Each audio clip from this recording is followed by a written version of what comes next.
আজ চানাচুরটা এত সহজভাবে দেখাবো যে কেউ বাসায় বানিয়ে নিতে পারবেন।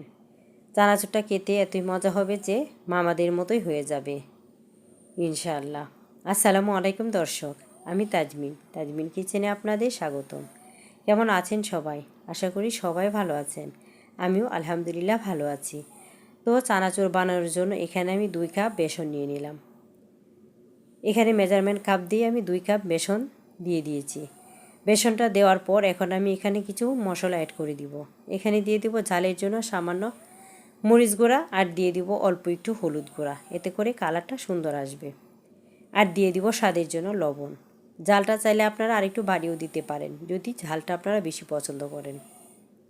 সবগুলি উপকরণ ভালো করে মিক্স করা হয়ে গেলে আমি এখানে নর্মাল টেম্পারেচারে থাকা পানি অল্প অল্প করে অ্যাড করে দিব আর একটা ডো করে নিব। ডোটা আসলে এমনভাবেই করতে হবে যে আমরা যে রুটি পরোটা করি এরকম নর্মালভাবেই করে নিতে হবে। এটা আটালো হবে না, আবার নরমও হবে না। হয়তো দেখি আপনারা বুঝতেছেন যে ডোটা কেমন হয়েছে।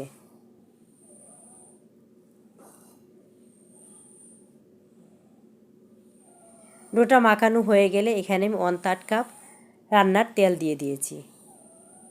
অবশ্যই রান্নার তেলটা দিয়ে নেবেন, এতে করে যখন চানাচুরটা বানানো হবে তখন কিন্তু ইজিভাবে পড়ে যাবে, বানানো কোনো প্রকার কষ্ট হবে না। তেলটা দিয়ে আমি ভালো করে মিক্স করে নিয়েছি। দেখেন এই পর্যায়ে কিন্তু ডোটা অনেকটাই আটালো আটালো হয়ে গেছে এবং নরম হয়ে গেছে।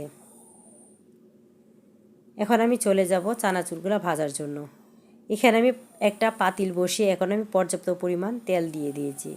অবশ্যই একটা গর্তযুক্ত পাতিল ব্যবহার করবেন, এতে করে কিন্তু চানাচুরগুলো বানাতে সহজ হবে। এরকম একটা স্ট্রেনার সবার ঘরে মোটামুটি আছে। ইচ্ছা করলে আপনারা প্লাস্টিকের যে স্ট্রেনারগুলো পাওয়া যায় সেগুলো ইউজ করতে পারবেন। এখন স্ট্রেনারের উপরে দেখেন আমি অল্প একটু ডো নিয়ে এখন আমি হালকা হাতে স্প্রেস করে দিচ্ছি।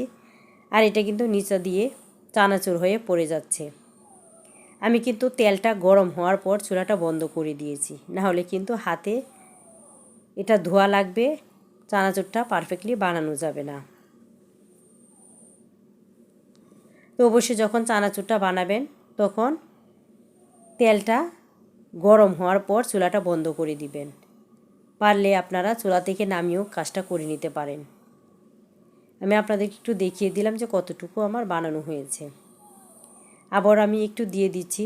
পর্যাপ্ত পরিমাণে যখন হয়ে যাবে, তেলটা যখন পুরোটাই ভরে যাবে তখন আমি এটা দেওয়া বন্ধ করে দিব। আসলে এটা বানানো অতি সহজ, যে কেউ একটু দেখলেই বানিয়ে নিতে পারবেন। আর চানাচুর খেতে ছোটো বড় সবাই পছন্দ করেন। আমি দিয়ে দিলাম। এখন আমি এটা সরিয়ে দিব স্ট্রেনারটা, আর চুলাটা জ্বালিয়ে দিব। এখন আমি চুলাটাকে মিডিয়াম করে চানাচুরগুলো ভাজে নেব। দেখেন এ পর্যায়ে কিন্তু এটা মনে হচ্ছে যে একটা দলা পেকে আছে। আস্তে আস্তে যখন চানাচুরটা ভাজা হয়ে যাবে তখন কিন্তু এটা খুলে যাবে। আমি চুলাটাকে মিডিয়াম হিটে করে এখন এটা ভেজে নিব। একটু সময় ধরে ভেজে নিতে হবে, এতে করে কিন্তু চানাচুরটা মুচমুচে হবে।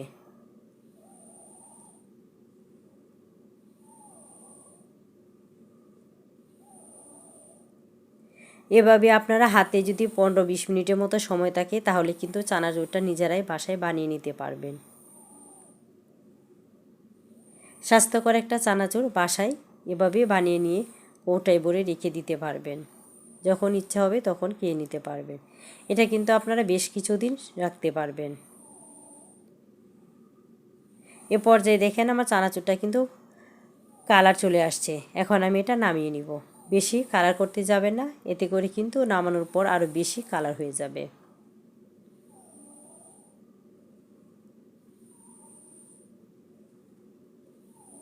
আমি চুলাটি কিন্তু এই পর্যায়ে আবারও বন্ধ করে দিয়েছি, আর সবগুলি একটা স্ট্রেনারে তেলটা ঝরানোর জন্য রেখে দিয়েছি। এখন আমি এটা রেখে দিব, আর বাকিগুলো আমি সেম প্রসেসেই বানিয়ে নিব। আপনাদের সুবিধার জন্য আমি আবারও একটু দেখিয়ে দিচ্ছি। চুলাটা কিন্তু বন্ধই থাকবে, আমি আবারও কিন্তু এটা দিয়ে দিচ্ছি সেম প্রসেসেই।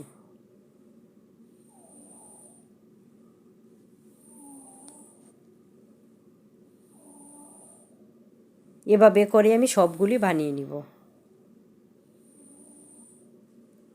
এখন আমি দেখেন দেওয়ার পর চুলাটা জ্বালিয়ে দিয়েছি। এটাও আমি সেম প্রসেসেই বানিয়ে নেব। যারা এখনও আমার চ্যানেলটা সাবস্ক্রাইব করে নাই, চ্যানেলটা সাবস্ক্রাইব করে পাশেই দেখে যাবেন, পাশে থাকা বেল আইকনটা প্রেস করে দিবেন। এতে করে প্রথম নোটিফিকেশানটা আপনার কাছেই চলে যাবে। ভিডিওটা যদি ভালো লাগে অবশ্যই একটা লাইক দিতে ভুলবেন না। বেশি ভালো লাগলে ফ্রেন্ড ও ফ্যামিলির সাথে শেয়ার করতে পারেন।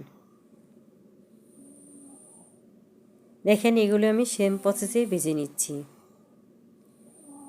যখন পুরোপুরি ভাজা হয়ে যাবে তখন কিন্তু দলাটা খুলে যাবে। এই পর্যায়ে দেখেন দলাটা কিন্তু খুলে যাচ্ছে। আর বাকি যেটুক থাকবে এটুকু কিন্তু ঠান্ডা হওয়ার পর খুলে নেওয়া যাবে। সেম প্রসেসে আমি এটাও ভেজে নিলাম। চাইলে আপনারাও এমন একটা সহজ রেসিপি বাসায় করে নিতে পারেন। সবগুলি আমার ভাজা হয়ে গেছে। আমার 2 কাপ বেসন দিয়ে 1 প্লেট হয়েছে। এখন দেখেন একটু একটু যে রয়েছে সেটাও আমি ভেঙে নিচ্ছি। এভাবে চাইলে আপনারা কৌটায় ভরে সংরক্ষণ করতে পারেন দীর্ঘদিন। আর যখন ইচ্ছা হবে তখন বানিয়ে খেয়ে নিতে পারবেন।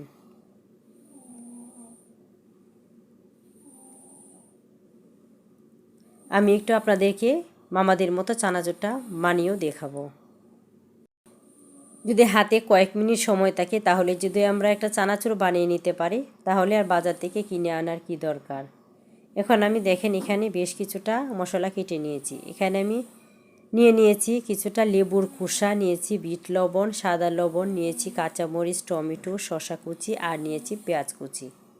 এখন সবগুলিকে একটু আমি মিক্স করে নিয়ে তারপর এখানে সরিষার তেল মিক্স করে দিব। এরপর আমি চানাচুরটা মিক্স করে নিব।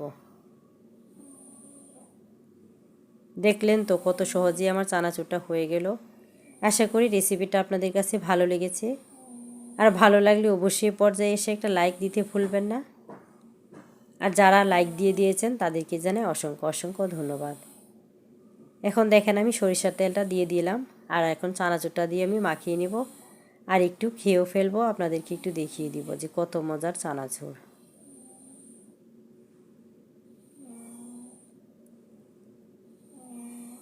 চানাচুরটা আমার মাখানো হয়ে গেছে। এখন আমি উপর দিয়ে আরেকটু শসা কুচি দিয়ে পরিবেশন করে নিব।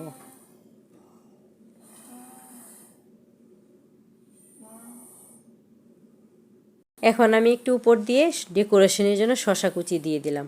আর এখন আমি আপনাদেরকে খেয়েও দেখিয়ে দিচ্ছি যে চানাচুরটা কতটুকু মজা হয়েছে। আপনারা যদি চান তাহলে এমন একটা সহজ চানাচুর বাসায় বানিয়ে নিতে পারবেন। ভালো থাকবেন, দেখা হবে অন্য কোনো ভিডিওতে। আল্লাহ হাফেজ।